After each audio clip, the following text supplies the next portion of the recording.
Alright guys, today let's picit some telur. We're going to be piciting. It sounds so wrong. But jokes aside, we are going to run an experiment where we pinch some egg yolks. I was given some pasture-raised eggs that were farmed by a friend, Michael, who does regenerative farming. And he said these are high nutrient dense eggs. What does that even mean? We've got so many variants of eggs these days, it can get quite confusing to really tell them apart. Pasture-raised eggs are supposedly a more natural way of growing chickens. They get much more natural nutrients from the ground by pecking on grass, bugs, worms, etc. compared to factory-produced chicken feed. One can only imagine what goes in there. So I've decided to do some reading and found that some studies have shown nutrients such as omega-3, vitamins E and D, and beta-carotene, which is good for our immune system, are many times more dense in pasture-raised eggs compared to commercially farmed eggs. Now, Mike said the easiest way to test the density of nutrients in the eggs is through the health and integrity of the eggs. According to him, his pasture-raised eggs are so strong you could pinch the yolk with your fingertips and it won't break. So today, we're going to put that theory to the test. Now, just so that we have a direct comparison, I decided to first test the usual kampung eggs that we consume. As you can see, the white's viscosity is still pretty decent, not too runny or thin, indicating that the egg is old. Now, let's inspect the yolk. It seems pretty normal to me, nothing out of the ordinary, but as I expected when I attempted to pinch the yolk, before it could lift its own weight, it broke. Now let's test these pasture-raised eggs. Viscosity of the whites were a lot better. Could be due to the eggs were laid relatively recent or just evidence of higher density nutrients. Now at the moment, I've been so curious to see. As I inspected the yolk, I felt that the vitelline membrane, which is the protein layer that protects the yolk, is a lot thicker and firmer. Okay, wow. Alright, I didn't expect this to turn out successful. Definitely proof of a much stronger egg, higher density nutrient or not. Now, I definitely had to taste the eggs.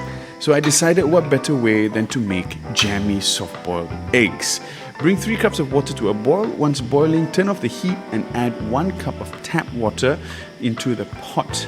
Gently lay the goods and cover. Again, for comparison, we're doing both kampung eggs and the pasture-raised eggs.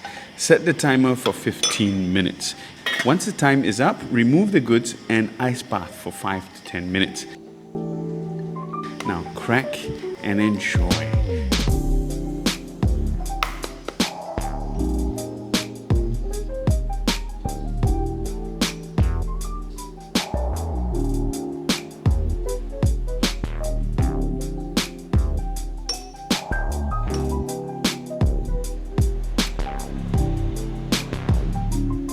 Now, for the taste test, let's go with the usual kampung eggs first, the ones that I normally have. Now, I've not added anything in there, it's pure eggs.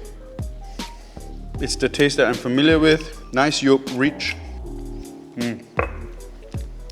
Eggs that I'm happy eating every day. Now, let's try Mike's eggs. Huh? Well, not Mike's eggs, but Mike's pasture-raised eggs. Sorry, Mike. The color is not as orangey as the kampung eggs. Now, according to Mike, that can be manipulated as well. Don't look at the color.